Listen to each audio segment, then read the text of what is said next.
கால்பந்து என்பது ஒரு முக்கியமான ஸ்போர்ட்ஸ். எல்லா மாணவர்களையும் ஒவ்வொரு பள்ளியிலையும் அதை தயார்படுத்தணும். ஆனால் தயார்படுத்திட்டு தான் இருக்கேன், அது எந்த மாற்றுறதில்லை. அது ஸ்டேட்டில் இருக்கிற ஸ்போர்ட்ஸ்லாம் இன்னும் கொஞ்சம் இதில் கவனம் பேசணும். இங்கிலாந்துக்கு அகேன்ஸ்டாக விளையாடும்பொழுது அந்த 3-4 இவங்களை மாற்றி மாற்றி மாற்றி மாற்றி அதை இது பண்ணி ஃபைனலாக கோல் போய் அடித்தார் பாருங்க. எக்ஸலண்ட் கோல். நம்ம ஃபுட்பால் பிரியர் எல்லாருக்குமே ஞாபகம் வருவது இங்கிலாந்து ஃபேன்ஸ் தான். அடித்தடி அடித்தடி அண்ட் எல்லாரும் சொல்ல ரோகு ஃபேன்ஸ் இருப்பாங்க இங்கிலாந்து இவங்களை ஃபேன்ஸை. ஆனால் அவங்களுக்கு அந்த அளவுக்கு ஈடுபாடு அந்த ஃபுட்பால் இதில். லாஸ்ட் 2 ஐபிஎல் மேட்ச் பார்த்தீங்கன்னு வச்சுங்க, ரிஷப் பந்த் நம்ம பிளேயருக்கு 27 கோடி ரூபாய் கொடுத்து வாங்கியிருக்காங்க அந்த 2 மாதத்துக்கு, ஏப்ரல் மே விளையாடுறதுக்கு. ஸோ இந்த அளவுக்கு பணம் இருக்கும் பொழுது இதையே ஃபுட்பால் அந்த மாதிரி இதுலேயும் கொண்டு வந்தாங்கன்னு வச்சுங்க, லீகு கொண்டு வராங்க. பட் அந்த அளவுக்கு பணம் இல்லை. ஒரு இந்தியன் வெளிநாட்டுக்கு போய் செட்டில் பண்ணும்பொழுது அப்போ என்ன தெரியுது, அந்த அளவுக்கு அங்கே கோச்சிங் இருக்குது, எக்யூப்மெண்ட்ஸ் இருக்குது, ட்ரைன் பண்ணுறதுக்கு. நீ அவுட் அண்ட் அவுட் இதில் ஃபோக்கஸ் பண்ண போதும்.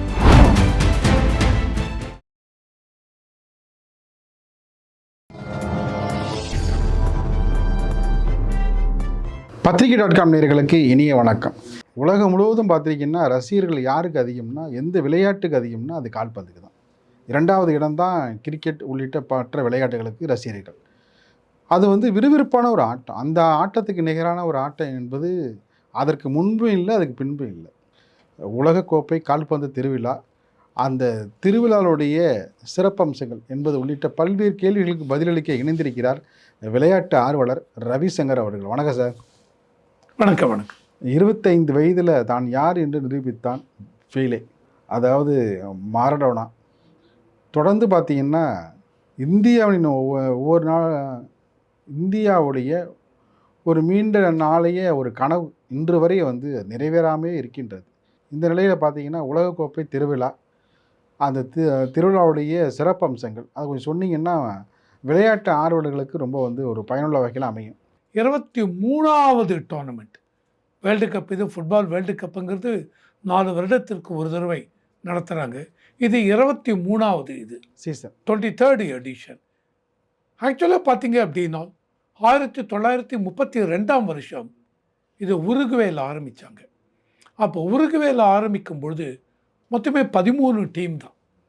13 டீம் தான் பார்ட்டிசிபேட் பண்ணாங்க. இதில் ரொம்ப அதிகமான இதில் இருக்குது 13 டீம் தான் பார்ட்டிசிபேட் பண்ணாங்க. அந்த 13 டீம் தொடர்ந்து பார்ட்டிசிபேட் பண்ணி 1982ல் 24 டீமாக ஆச்சு. 1982ல் இட்டாலியில் 24 டீமாக பார்ட்டிசிபேட் பண்ணாங்க. தென் 1998 அதில் 32 டீம் பார்ட்டிசிபேட் பண்ணாங்க. ஸோ 1998லிருந்து 2022ஆம் வருஷம், அதாவது 4 வருஷத்துக்கு ஒரு தடவை போட்டி நடக்கிறது. 2022ஆம் வருடம் முடிய 32 டீம் தான் இந்த உலகக்கோப்பையில் பார்ட்டிசிபேட் பண்ணுறாங்க. இப்போ 2026ஆம் வருஷம் இப்போ என்ன பண்ணாங்க, 48 டீம் பார்ட்டிசிபேட் பண்ணுறாங்க. ஸோ இது ரொம்ப முக்கியம்.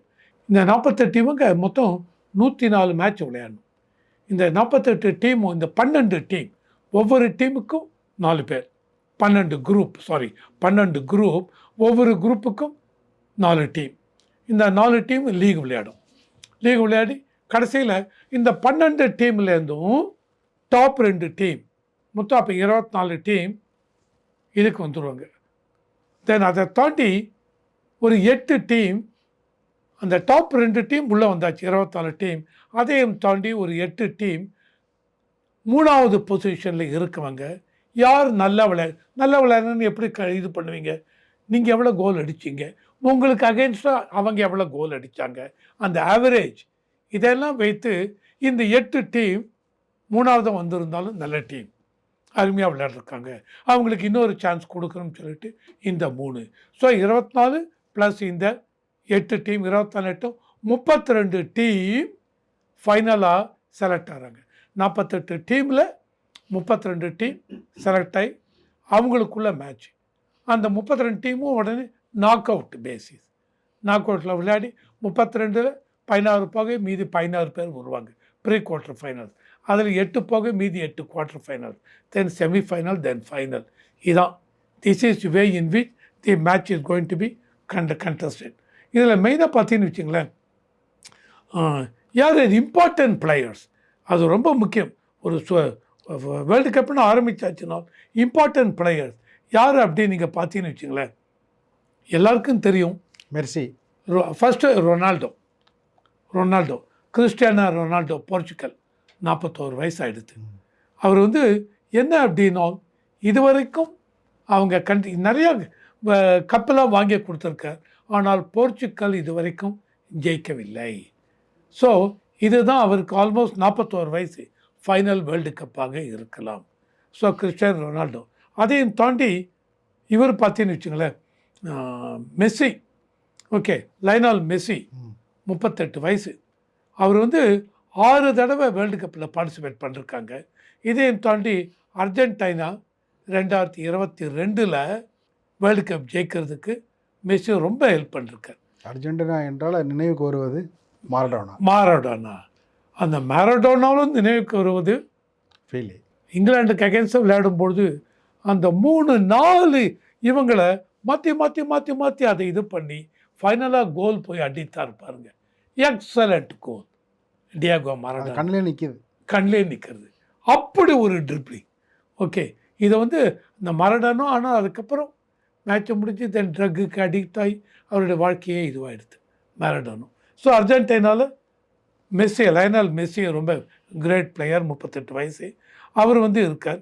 தென் இதையும் தாண்டி நீங்கள் பார்த்தீங்கன்னு வச்சிங்க, ஃப்ரான்ஸ்லேருந்து கிலியான் பேப்பேன்னு அவர் வந்து 2022 வேர்ல்டு கப்பில் ஃப்ரான்ஸும் அர்ஜென்டினா தான் ஃபைனல்ஸ் மோதித்து அர்ஜென்டினா ஜெயிச்சது.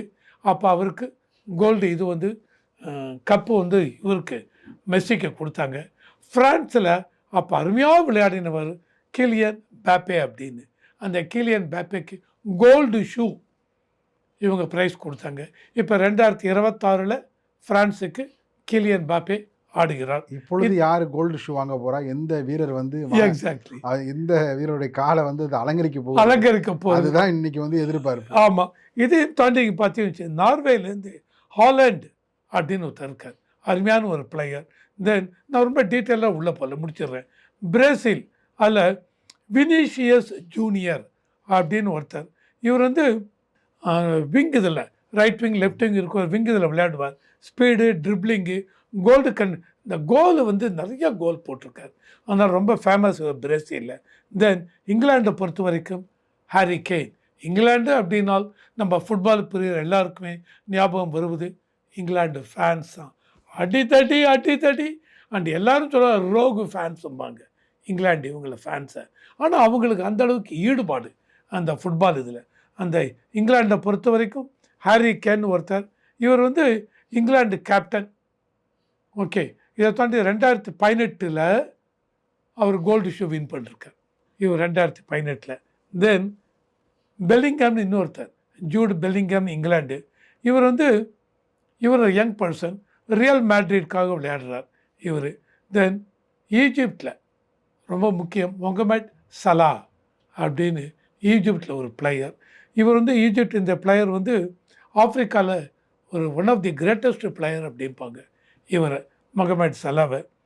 அண்டு இதுதான் இவங்க டாப். இது யங்ஸ்டர்ஸ்ன்னு பார்த்தீங்கன்னா ஸ்பெயினில் லாமின் யமால்னு ஒருத்தர் இருக்கார், 18 வயசு ஆகுது.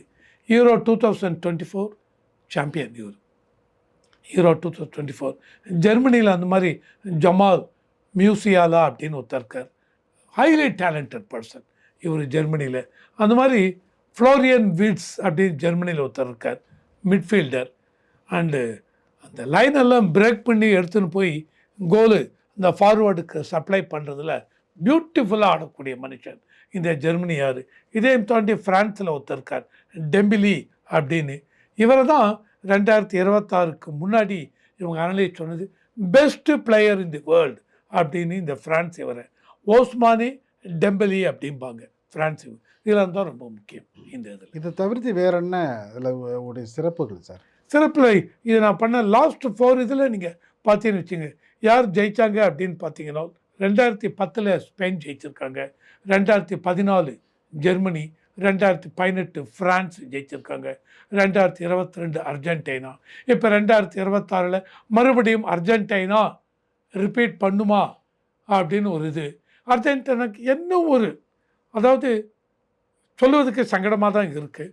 ட்ராபேக் அப்படின்னு பார்த்தால் லயனல் மெஸ்ஸி 38 வயசு ஆயிடுது. அவர் மறுபடியும் 2022 அவர் கண்ட்ரிபியூட் பண்ணி அர்ஜென்டினா வேர்ல்டு கப் ஜெயித்த அளவுக்கு 2026 இந்த தடவை லயனல் மெஸ்ஸி அந்த அளவுக்கு ஆட முடியுமா? அர்ஜென்டினா மறுபடியும் வேர்ல்டு கப்பை ஜெயிப்பாங்களா? அப்படிங்கிறது ஒரு கொஸ்டின் மார்க்காக இருக்குது. எல்லாருக்குமே வந்து ஒரு எதிர்பார்ப்பு இருந்தாலும் ஆமாம், நீண்ட நாளையே நம்முடைய கனவு ஒவ்வொரு துறையிலையும் நம்ம வந்து முத்திரை பதிக்கிறோம். உலகம் முழுவதும் பார்த்தீங்கன்னா எல்லா துறையிலையும் முத்திரை பதிக்கிற இந்தியாவுக்கு இது வந்து ஒரு எட்டாத கனியாக. கண்டிப்பாக இந்தியாவில் நீங்கள் பார்த்தீங்கன்னு வச்சுங்களேன், உங்களுக்கும் தெரியும், இந்தியாவில் டாப் டீம்ஸ்லாம் அப்போ இருந்தது ஈஸ்ட் பெங்கால், மோகன் பெகன், மொஹமெட் ஸ்போர்ட்டிங், இவங்க எல்லாமே வெஸ்ட் பெங்கால் சேர்ந்தவங்க, கல்கட்டா அந்த சைடில், இதெல்லாம் டாப் டீம்ஸ் அப்போது. ஆனால் இன்ஸ்பைட் ஆஃப் தட் உங்களை நீங்கள் சொன்ன மாதிரி இந்தியா எதனால் வேர்ல்டு கப் பர்ஃபார்ம் பண்ணுற அளவுக்கு இந்தியா வரவில்லை அப்படின்னு தெரியலை. இது ஒரு ஆய்வு பண்ணணும் சார். இதை வந்து இதில் பொறுத்த வரைக்கும் கவனம் செலுத்தவே மாட்டுறாங்க. இது வந்து முக்கியமான ஒரு இப்போ ஸ்போர்ட்ஸ் இல்லைங்களா? கால்பந்து என்பது ஒரு முக்கியமான ஸ்போர்ட்ஸ். எல்லா மாணவர்களையும் வந்து ஒவ்வொரு பள்ளியிலையும் அதை தயார்படுத்தணும். ஆனால் தயார்படுத்திட்டு தான் இருக்காங்க, அதை எந்த வித மாற்றுறதில்ல. அதை ஸ்டேட்டில் இருக்கிற ஸ்போர்ட்ஸ்லாம் வந்து இன்னும் வந்து கொஞ்சம் கவனம் செலுத்தணும். என்ன கேட்டிங்கன்னு வச்சுங்களேன், இப்போ ஐபிஎல் கிரிக்கெட் டீம் அவனுக்கு 15 கோடி 10 கோடி 8 கோடி எப்போ ஏப்ரல் மாதம் தொடங்கி மே மாதம் முடிஞ்சிருதுன்னு வச்சுங்க, அவன் ஃப்ரீயாக இருக்கான். நீ இந்தியா டீமுக்கு என்னை செலக்ட் பண்ணாமல் போ, அடுத்த ஐபிஎல் மேட்ச் வரும்போது நான் அதில் பார்ட்டிசிபேட் பண்ணிப்பேன். லாஸ்ட்டு 2 ஐபிஎல் மேட்ச்சுக்கு பார்த்தீங்கன்னு வச்சுங்க, ரிஷப் பந்த்னு அவன் பிளேயருக்கு 27 கோடி ரூபாய் கொடுத்து வாங்கியிருக்காங்க அந்த 2 மாதத்துக்கு, ஏப்ரல் மே விளையாடுறதுக்கு. ஸோ இந்த அளவுக்கு பணம் இருக்கும் பொழுது இதையே ஃபுட்பால் அந்த மாதிரி இதுலேயும் கொண்டு வந்தாங்கன்னு வச்சுங்க, லீகை கொண்டு வராங்க. பட் அந்த அளவுக்கு பணம் இல்லை. இந்த அளவுக்கு பணம் இருக்கிறச்ச நீங்கள் என்ன பண்ணணும்? பெரிய பெரிய என்னை பொறுத்தவரை கார்ப்பரேட் கம்பெனிஸ், இப்போ ரீசெண்டாக கூட படித்தேன், ஏதோ ஒரு டீம் எனக்கு ஞாபகம் இல்லை, இந்தியாவிலேருந்து ஒரு பிளேயர் அவர் அந்த கண்ட்ரியில் போய் செட்டில் ஆகிட்டார், இந்தியன், அவர் அந்த கண்ட்ரி இப்போ ரெப்ரசன்ட் பண்ணுறார் இந்த வேர்ல்டு கப்பில். ஸோ ஒரு இந்தியன் வெளிநாட்டுக்கு போய் செட்டில் ஆகி பண்ணும்பொழுது அப்போ என்ன தெரியுது, அந்த அளவுக்கு அங்கே கோச்சிங் இருக்குது, ஈக்விப்மெண்ட்ஸ் இருக்குது, ட்ரைன் பண்ணுறதுக்கு. நீ அவுட் அண்ட் அவுட் இதில் ஃபோக்கஸ் பண்ண போகிறோம் அப்படின்னு அவங்க சொல்கிறாங்க. அதுக்கேற்ற மாதிரி காம்பன்சேட் பண்ணிடுறாங்க. அப்போ இந்தியாவிலையும் நீங்கள் என்ன பண்ணணும், கார்ப்பரேட்ஸ் வாங்க ஸ்பான்சர் பண்ணுங்கள், டாப் ஒரு 50 பேர் 100 பேர் செலக்ட் பண்ணுங்கள். அதே வேர்ல்டு கப் கிட்ட வர 30 பேர் வச்சுங்க, ஃபோக்கஸ் பண்ணுங்கள். அவங்களுக்கு எல்லா பணமும் ஃபேமிலியை விட்டுருங்க, இது பண்ணுங்கள், உங்களுக்கு மந்த்லி இவ்வளோ வரும், வருஷத்துக்கு இவ்வளோ கொடுக்குறோம், only you focus on sports பண்ணுங்கள். ஃபுட்பாலில் அந்த மாதிரி பண்ணால் இன்னிலேருந்து ஒரு 6-8 வருஷத்தில் இந்தியாவிலேருந்து கூட ஒரு டாப் டீம் வரணும். ஸ்போர்ட்ஸ் கோட்டாவில் வேலைக்கு போகணும், அதில் காட்டுற ஆர்வம்.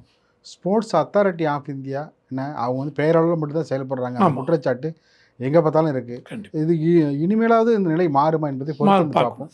மிக்க நன்றி சார். நன்றி. Thank you sir.